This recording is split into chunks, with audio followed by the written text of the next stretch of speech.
Hey everybody, welcome back to the channel. On this episode, our 78 F-150 regular cab, short bed, 4x4, 4-speed, 400 truck. Yeah, it's all the things that you want in a Dentside half-ton. Is coming into the shop an ugly Caterpillar and is emerging a slightly less ugly Caterpillar. I'm doing my best impression of circa 2000s power block, where they show you all the table laid out of parts. We have repair and restoration parts. We have conversion parts, upgrade parts.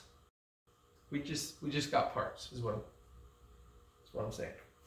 We have floor pan, B-pillar repair. We've got some door sill plates. Just catalog those up there. The remaining cab corner repair for the driver's side. Inner and outer rockers right here.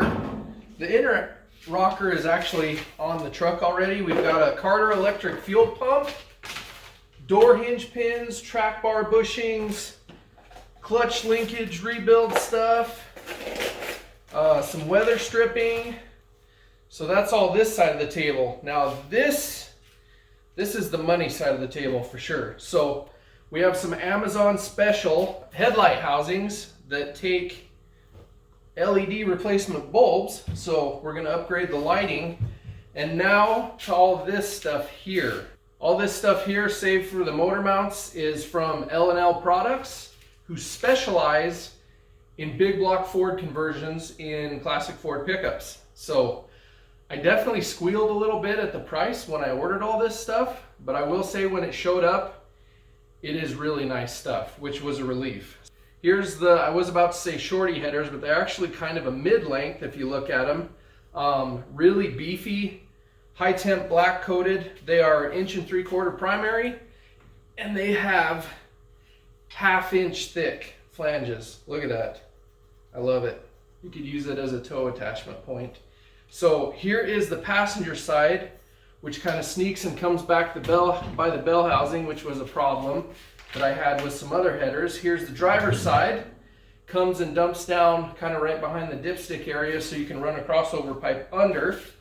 Now, these fellers right here are the HD polyurethane motor mounts from Jeff's Bronco Graveyard. So that's the bolt pattern of the big block there.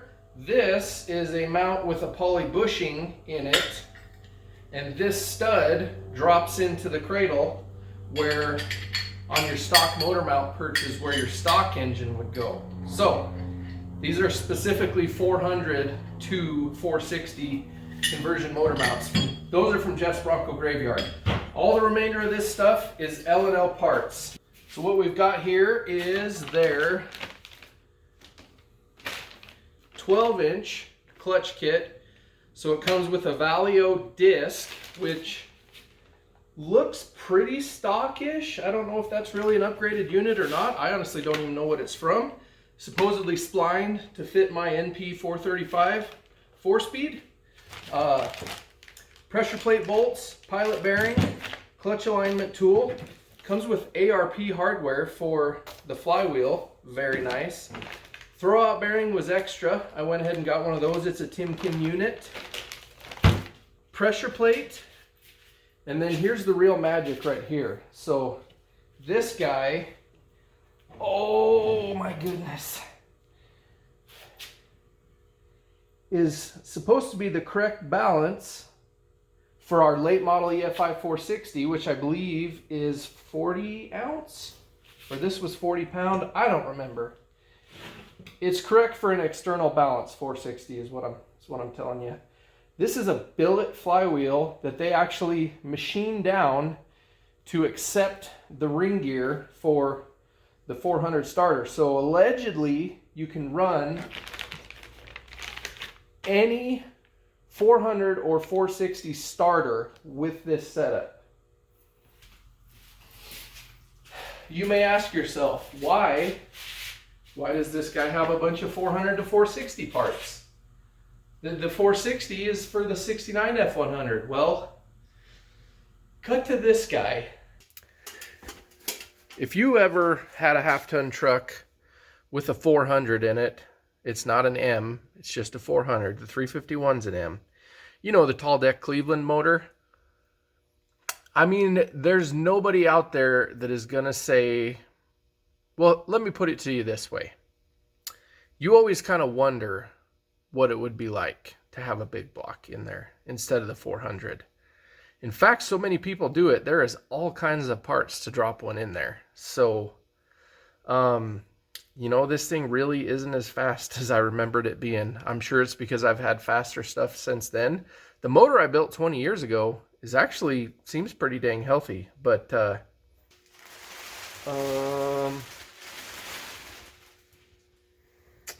we're gonna put a big block in it. Here we go. And if you're not familiar with the truck, this is the truck I bought when I was 16 years old from the original owner, and I had for a long time. I bought it in the early 2000s.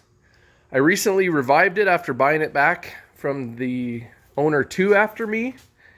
Got some new wheels and tires, cleaned out the fuel tank, got everything good for it to go, drove it maybe 50 miles, and figured out that the steering box is about ready to fall off of the frame and the track bar bushings are shot, so it is totally not safe to drive.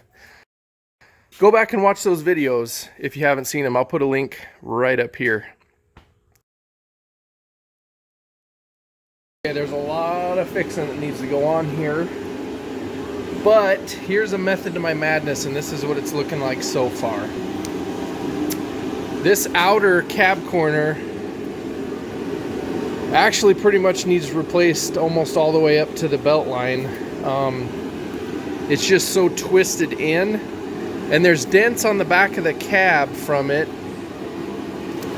but with all this cut out, I wonder if I can get in there and kind of pop those out. So it looks like also the floor to about here is all crunched up, and I'm pretty sure they don't make those pieces. See that awesome previous repair patch that was done there? That's flawless. So here's the method though to my madness is I'm gonna stick my donor door on here and just see how far off we are before I decide how much of this I'm gonna cut out. This is pushed back a little bit, it looks like, but I'm thinking when I cut these spot welds and cut this whole piece off, I'll be able to bend that back into shape.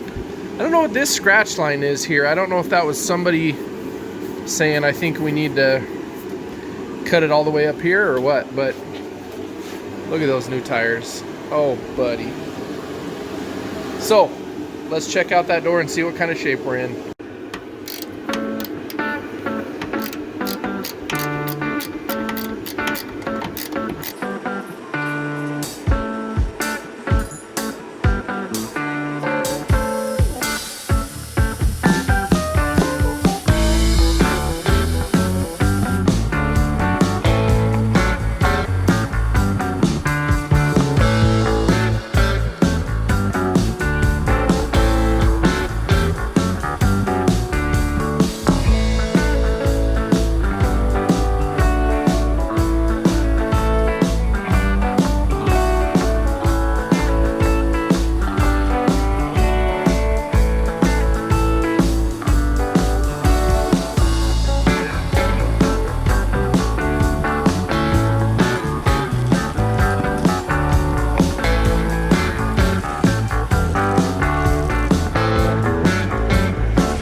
immediately hits the rocker that's all crushed up.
Well, that's a start.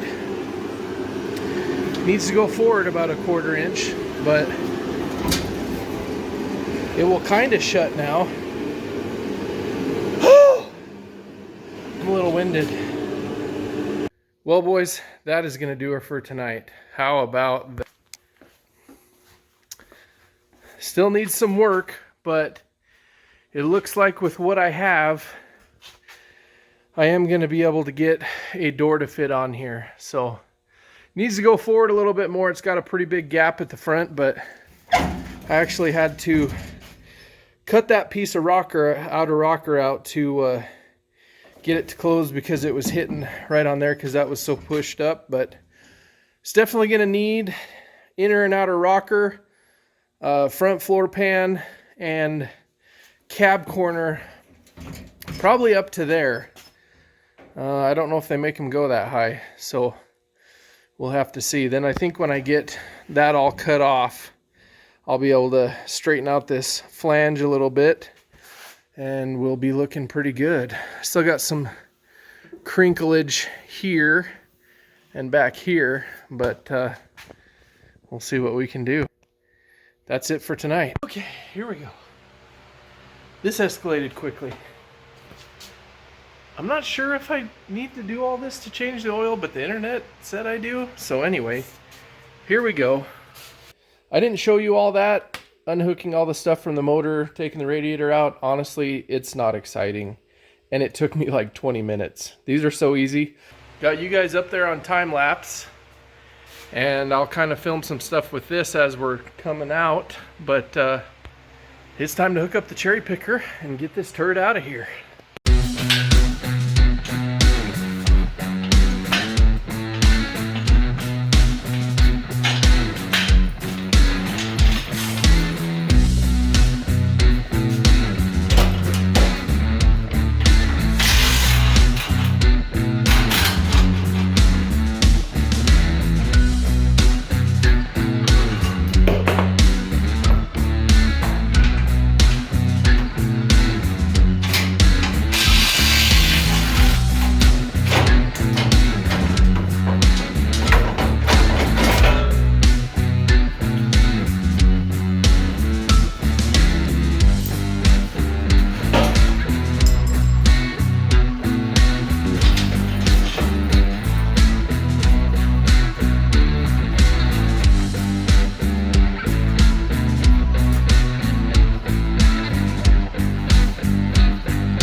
Oh,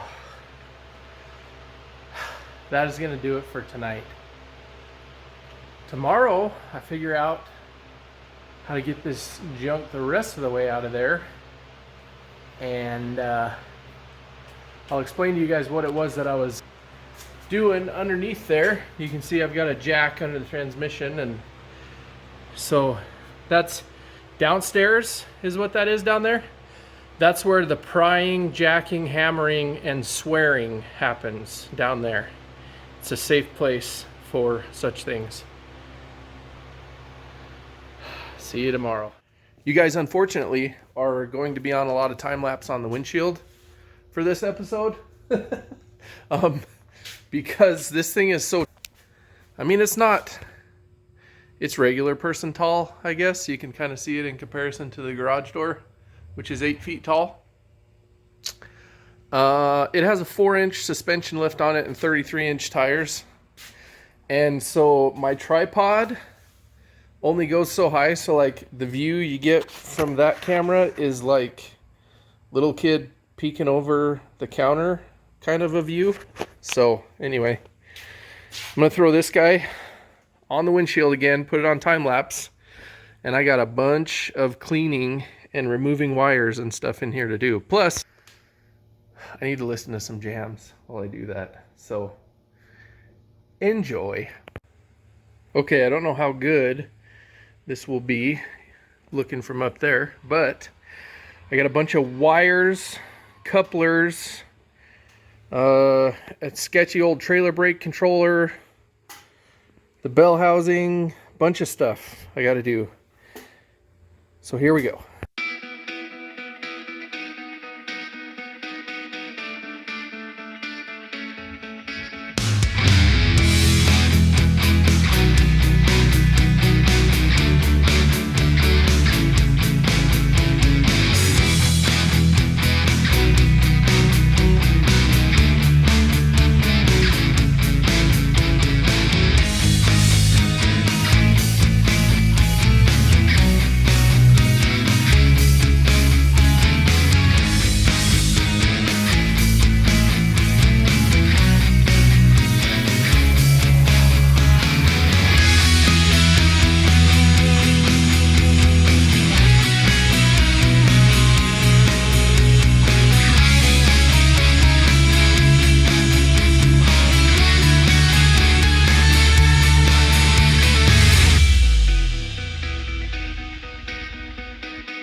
Does this truck make you feel little?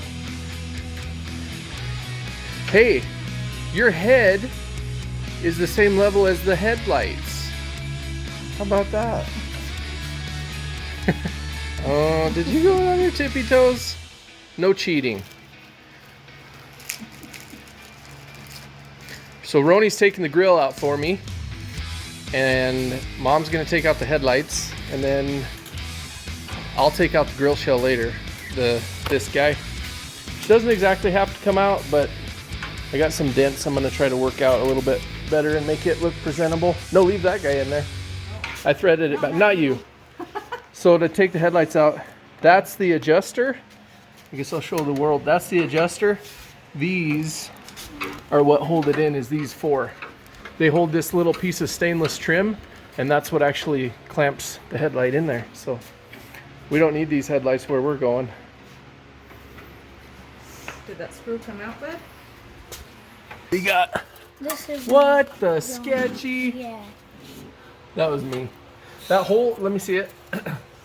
That hole's probably broke out a little bit, so what I did was used that nut on there just as a spacer.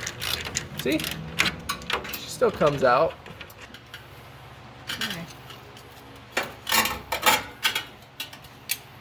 Okay. And then, Roni, do you want to hold on to the light while Mama unplugs it? So obviously they're very old connectors, so be careful. But you just wiggle it off. There's not any lock tabs or anything. They're old school. Yep, you got the mouth action going on. Perfect. That's what you got to do. You got to hold your, well, I guess. When you're doing it, that's what makes it come off. Ew. Ah! There's a bug on there. Some kind of nest. Okay, got her. It's not the last one. There's a Batman and Joker on there. Yep, Coco. So leave that one for now because you missed one other one. Right. Coco got that for me. I'm not going to tell you. You got to figure that out. So look around. There's one that always gets you. It's a tricky one that other people miss that you really shouldn't miss. I don't know. There's one more. It's like an Easter egg hunt. Do you want to go grab one of them new headlights and we'll just make sure they fit? They're in the box right in front of where I set the old ones. Warmer. Oh, colder, colder. Ice cold. You're dead. Pretty hot. Oh, colder. It's in the middle. See how these ribs? This one's the middle one. So go up and down that guy until you find it. Yep. That's the one that always gets you. It's a tricky booger. What do we have for her, Chelsea? Don't drop that shit, for the love of God.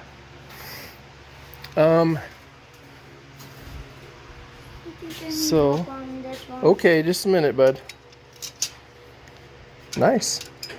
Looks like it. Yeah, that's the only question. I think the hole in these is plenty big. Don't do anything with that. Do you want to do it or what? So as long as this guy...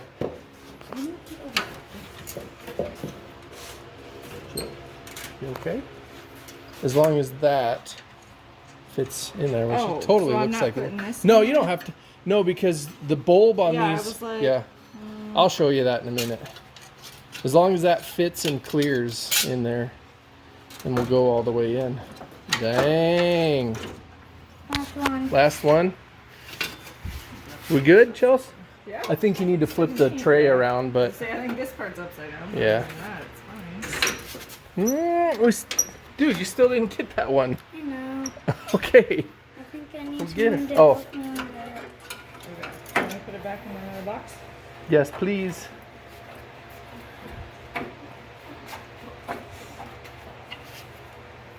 Okay, can you hold the grill then and I'll get it?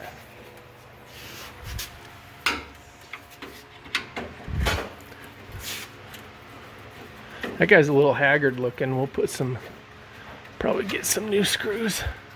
That's like a wood screw. Did you put that in there? No. That don't look the best, does it?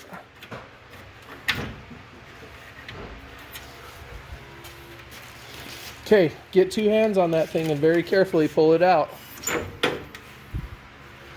Yep. Did you miss another one over here? No, you just lift it up again. There you go.